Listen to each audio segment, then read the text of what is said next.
pagi pemirsa Radio Guntur dimanapun berada, berjumpa kembali bersama saya Tias Paramita. Kali ini di obrolan pagi untuk edisi Jumat 4 September 2020. Topik yang bakal kita angkat di obrolan pagi kali ini mengenai cacing tanah dan pertanian. Yang pasti kalau membahas seputar pertanian, yang kita undang di Studio Gempol 38 pagi ini sebenarnya tadi ada Kepala Dinas Pertanian Kabupaten Buleleng, tapi sayang sekali beliau sedang ada tugas ya di luar, dan diwakili pagi ini oleh Kabid Penyuluhan di Dinas Pertanian Kabupaten Buleleng, Ibu Niluh Prima Diantariwati. Selamat pagi Ibu Prima. Selamat pagi. Apa kabarnya? Baik. Ya. Sehat ya? Ya. Dan berikutnya ada pembudidaya cacing tanah Bapak Putu Mangku Budiaste. Selamat pagi Pak Mangku. Selamat pagi, Om Swastiastu. Om Swastiastu. Sehat Pak? Baru sehat. Gimana kabar cacing-cacingnya di rumah? Ya, sama pembudidayanya cukup gemuk. Cukup gemuk ya.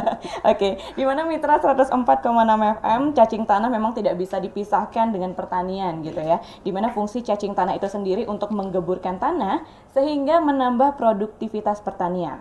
Namun belakangan tidak sedikit warga yang mulai membudidayakan cacing tanah. Kira-kira apa alasannya? Untuk itu Tias akan ajak kedua narasumber kita ngobrol di obrolan pagi kali ini. Tias mau ke Pak Mangku dulu selaku pembudidaya cacing tanah Pak ya. Tias dengar selain sebagai Ketua Komisi 2 DPRD Buleleng, saat ini Bapak juga mulai nyambi nih ya, sambil-sambil nih sebagai pembudidaya cacing tanah. Kalau boleh tahu, kira-kira alasannya kenapa Pak? Apakah karena pandemi atau ada alasan yang lain? Alasan pertama pasti karena pandemi COVID-19, untuk mengisi waktu karena kita tidak boleh kemana-mana kan. Ya, untuk mengisi kekosongan saya mencoba melakukan aktivitas kegiatan yang real. Di samping bertani kembali ke alam gitu. Salah satunya kegiatan kami juga adalah mencoba membudidayakan cacing tanah. Kalau berbicara cacing, ini adalah salah satu binatang yang sangat menjijikkan. Iya, banyak orang yang anggap jijik gitu ya. Namun cukup menjanjikan, karena mempunyai sejuta manfaat untuk budidaya cacing tanah khususnya. Pertama kita ketahui bersama manfaat dari cacing tanah ini, pertama untuk kesehatan manusia. Itu banyak sekali diolah di beberapa farmasi, bahkan sebagai bahan baku obat herbal. Dan juga untuk kecantikan loh adik-adik. Iya. Nah ini yang mau ingin cantik jangan takut dengan cacing tanah. Gitu. Cacing, ya. Nah kemudian yang kedua juga untuk pakan ternak. Pakan ternak dan juga menjadi campuran olahan untuk pelet pakan ternak ini. Yang ketiga, nah ini yang saya fokusnya di sini, adalah sebagai penghasil pupuk untuk tanaman pertanian. Nah saya fokus di yang ketiga ini. Gitu. Jadi fokusnya itu untuk bisa menghasilkan pupuk. Jadi pupuk kompos ya, organik ya? Organik, murni. Jadi yang menginspirasi Bapak sehingga memilih cacing sebagai istilahnya untuk mengisi waktu luang Bapak selama masa pandemi ini kenapa? Pertama kan berawal dari pemikiran saya bagaimana mewujudkan pertanian yang ramah lingkungan. Sehingga saya akan mencoba melangkah di awal ini dengan mencoba berbudidaya tanaman pertanian organik. Kalau kita berbicara organik, saya rasa sudah pasti orientasi berpikir itu adalah kompos, kohe atau kotoran hewan. Nah, di samping kotoran hewan yang memang sudah banyak ada, seperti kotoran hewan sapi, kambing, ayam, babi dan lain sebagainya, ada satu kotoran hewan yang memang kandungan nutrisinya cukup banyak, kandungan haranya untuk menyuburkan tanah ini cukup tinggi, adalah dari cacing atau kotoran cacing. Nah, inilah kita coba masuk. Mungkin di Buleleng hanya baru beberapa kok. Bukan mungkin baru saya ini yang mencoba. Artinya membudidayakan cacing yang hasilnya yang kita cari adalah kotorannya, bukan cacingnya. Bukan cacingnya. Tapi kotoran yang dihasilkan dari si cacing. Dari proses budidaya ini justru kotorannya yang kita cari, yang nantinya akan kita manfaatkan, kita aplikasikan pada tanaman-tanaman pertanian. Karena kita, khususnya saya sendiri, mencoba bertani dengan pola organik. Jadi sama sekali tidak memakai pupuk atau pestisida kimia. Oke, berarti itu atas dasar keinginan Bapak awal mulanya ingin bercocok tanam, bertani dengan bahan-bahan organik makanya memilih untuk membudidayakan cacing tanah. Di Buleleng sendiri belum ada gitu ya, masih belum banyak lah bisa dibilang pembudidayanya belum cacing tanah. Oke. Nah, kalau boleh tahu manfaat cacing tanah sendiri untuk pertanian dan kehidupan kita pada umumnya itu sebenarnya apa, Pak? Kalau kita berbicara pertanian, Saya rasa dari hasil kandungan nutrisi di pupuk kacing ini, itu dari beberapa yang kami buka di media online, ternyata mempunyai kandungan unsur hara yang paling tinggi dari sekian kotoran hewan, baik dari kotoran hewan sapi, kambing, dan lain sebagainya. Ternyata pupuk kacing ini kandungannya yang tertinggi. Oke, dari cacing tanah itu. Hampir setara dengan pupuk kimia, karena kandungan N, P, dan K-nya ini tinggi sekali. Di samping itu, enzim yang dikeluarkan oleh cacing ini, yang nanti tercampur dalam pupuk ini, itu unsurnya semuanya adalah untuk pertumbuhan tanaman. Itu semuanya ada di situ.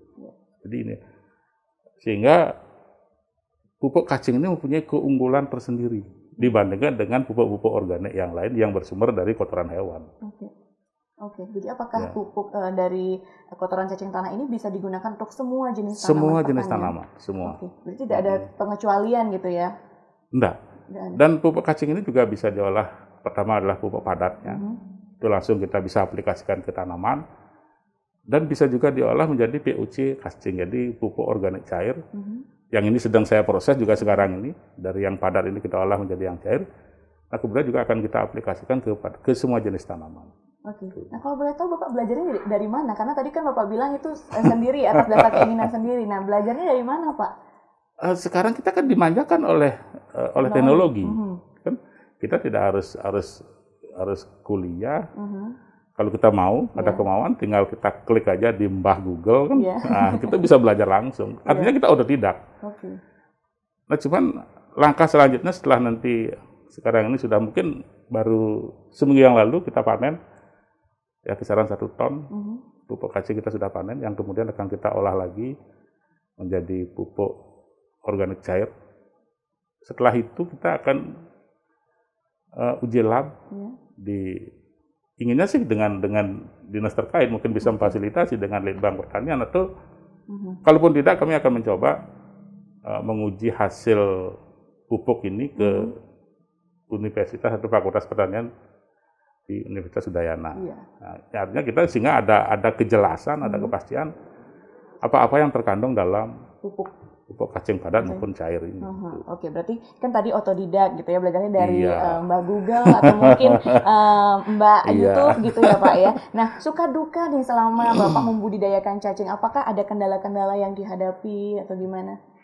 Pasti pertama, seperti apa yang kami sampaikan di awal, tenaga kerja yang tidak banyak juga orang yang mau berurusan dengan cacing, karena satu pasti jijik kan.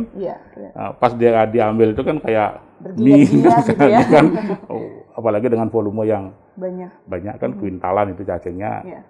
Ya bisa dibayangkan ini memang orang-orang yang memang betul-betul mau dan berani dan menghindarkan rasa jijik, itu kan pasti seperti itu. Dan karena kita ini baru, ya semuanya pun melalui proses mungkin dengan manual. Pola pertama kurang bagus.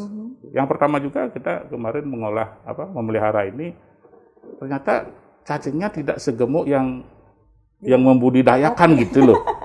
Loh, begini cacingnya kok kurus ya? Ternyata cacing itu pun perlu diberi makan. Ternyata. Nah, sehingga itu dari situ sehingga kita mencoba fokus bagaimana untuk membesarkan cacing ini.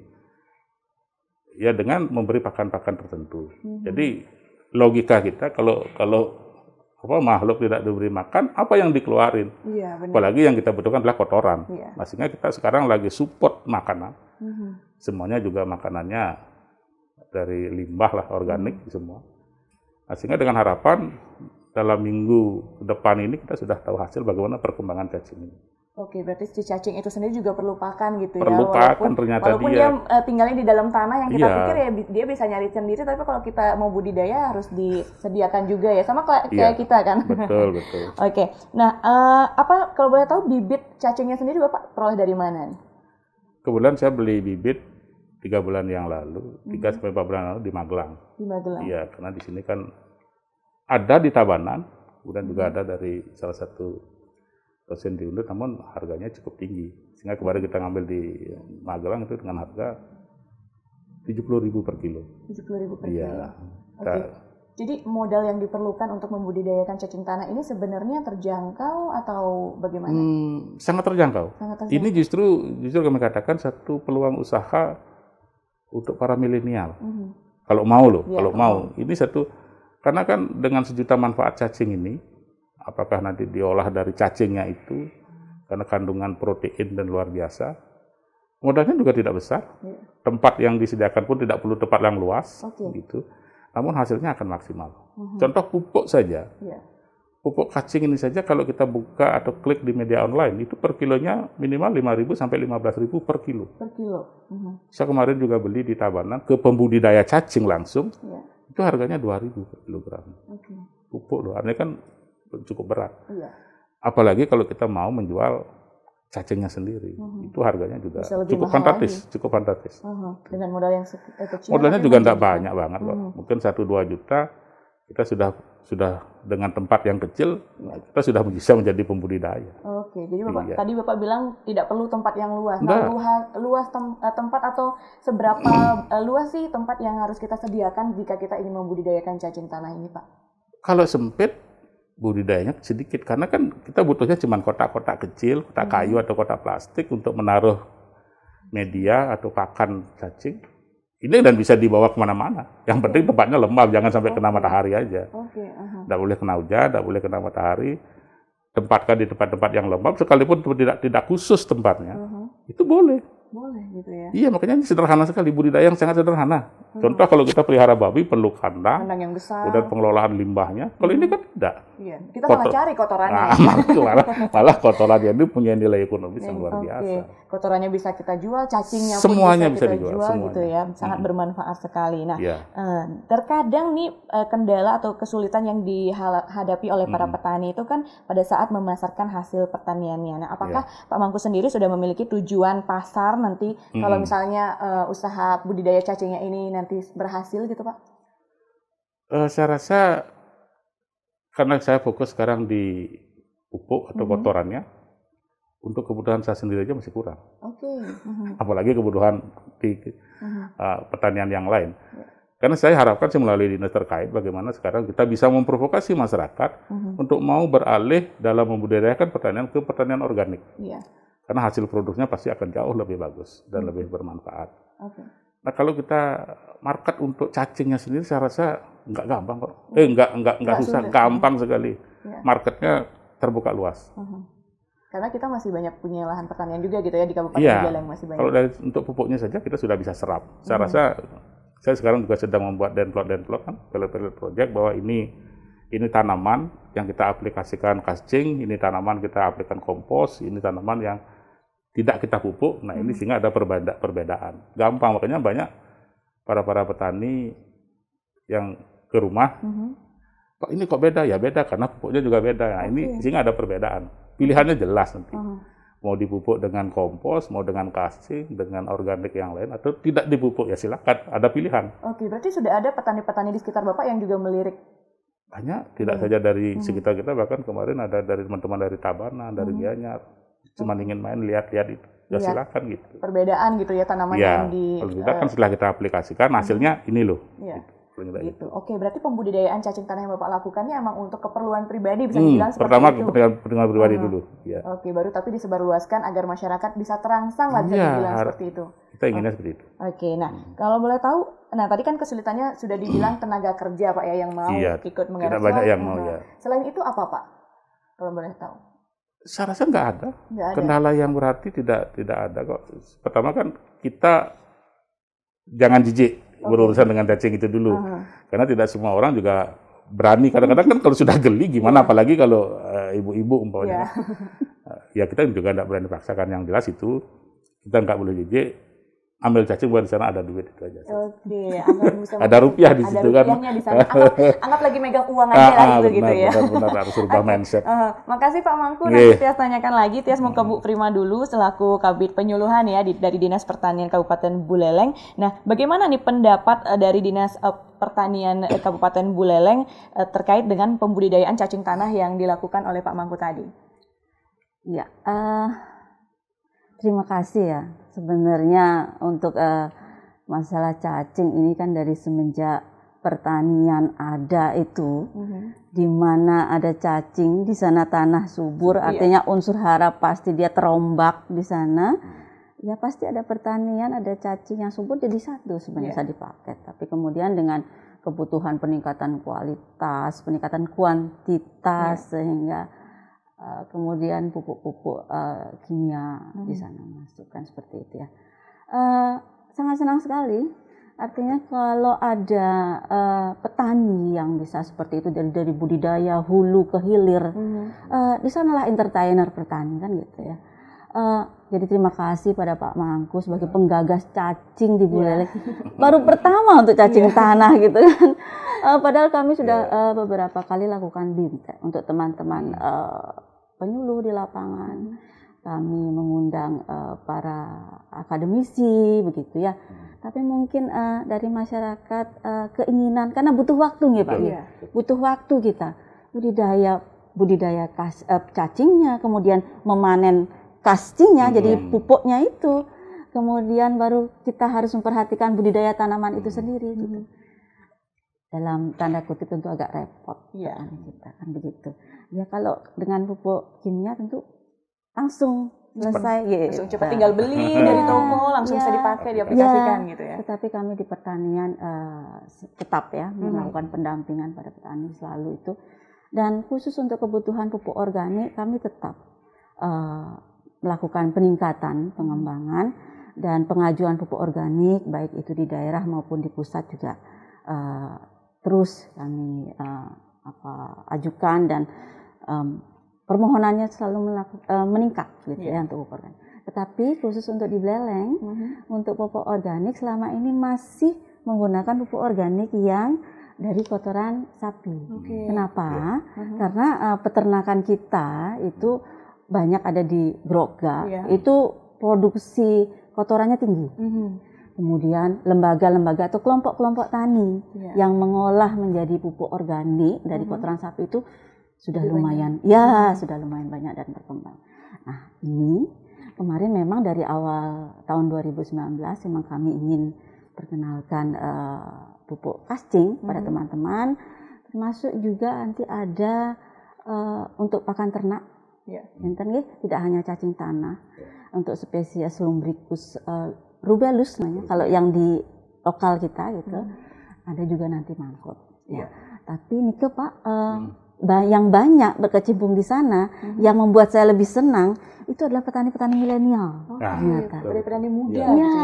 Gitu. Mungkin terkait dengan tadi Pak Mangku menyampaikan belajarnya otodidak gitu, lebih ke medsos baca online gitu internet, tapi tentu kami dukung dan kelembagaannya akan kami support tentu saja dan sekarang petani milenial semakin berkembang sehingga kami di pertanian akan membentuk suatu lembaga atau asosiasi untuk petani milenial gitu. Tapi awal tahun kemarin ini tapi karena terdampak COVID.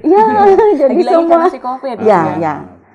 Jadi begitu untuk mendukung petani organik pertanian organik, terutama untuk hari ini yang pupuknya berasal dari cacing.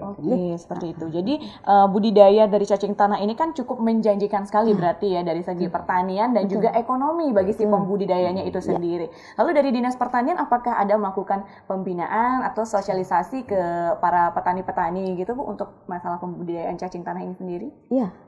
Kebetulan kami sudah dari awal tahun kemarin teman-teman kami di lapangan, jadi PPL itu kami sudah melakukan bintek dan kebetulan dengan memanggil akademisi dari Universitas Udayana kebetulan kemudian kami juga di lapangan melakukan pelatihan baik itu di lokasi milik Apidana Udayana ataupun kita cobakan di masing-masing BPP saat ini, jadi BPP kecamatan masing-masing sudah ada percontohan dan sudah digunakan di beberapa pertanian tapi dalam skala kecil karena kembali lagi kalau kami harus realisasikan ke petani mungkin belum dalam skala besar, tapi petani-petani milenial kita sudah sangat siap untuk menerima itu. Oke, nah terus sesungguhnya manfaat cacing tanah ini bagi peningkatan produk pertanian itu seperti apa, Bu? Apakah ini akan mempengaruhi kuantitas? Kalau kualitas kayaknya pasti mempengaruhi gitu ya, karena dari pupuknya sendiri, makanan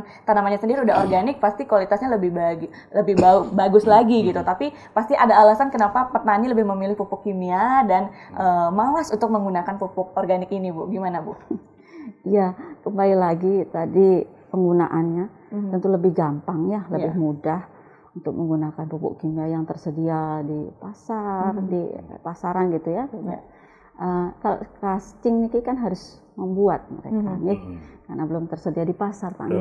Nah, tapi harapannya ke depan jika banyak penggagas-penggagas seperti Pak Mangku dan kelompok-kelompok tani milenial kita bisa menghasilkan, tidak menutup kemungkinan ada di pasaran banyak, tentu pertanian kita akan semakin didukung untuk yang organik ya, selain dari organik kemarin kotoran sapi dan cacing ini.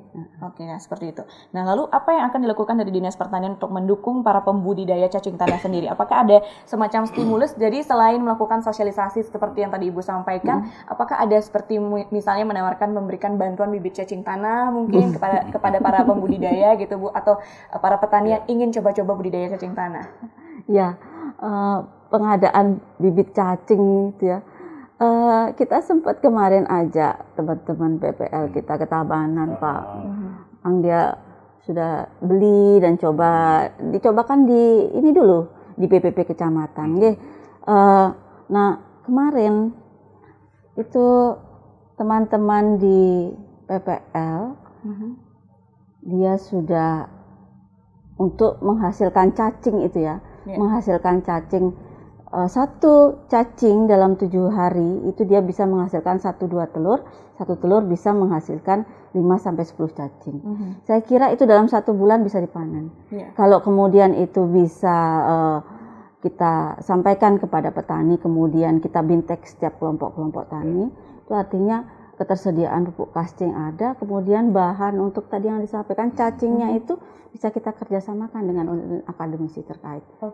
Jadi produk itu sebenarnya mudah, cuman ya memang kita perlu proses untuk mensosialisasikannya kembali kepada masyarakat agar mau ikut membudidayakan cacing ini sendiri, karena memang bermanfaat sekali, tidak hanya dari segi pertanian tapi juga bisa menghasilkan bagi si pembudidayanya. Oke, terima kasih Bu Prima dan juga Pak Mangku. Nanti kita lanjutkan lagi, masih banyak pertanyaan yang ingin Tias tanyakan terkait budidaya cacing tanah ini sendiri. Dan untuk pemirsa Radio Guntur dimanapun berada yang ingin tanya-tanya seputar budidaya cacing tanah gitu ya, siapa tahu yang baru aja di PHK gitu karena pandemi COVID-19 atau di rumah kan bingung nggak tahu mau ngapain, bisa langsung ditanyakan di sini ya. Udah ada Pak Mangku yang udah langsung membudidayakannya dan juga ada Kabid Penyuluhan dari Dinas Pertanian. Anda bisa bergabung di 23455, tapi nanti di segmen kedua kita break iklan sejenak setelah mendengarkan beberapa iklan berikut ini.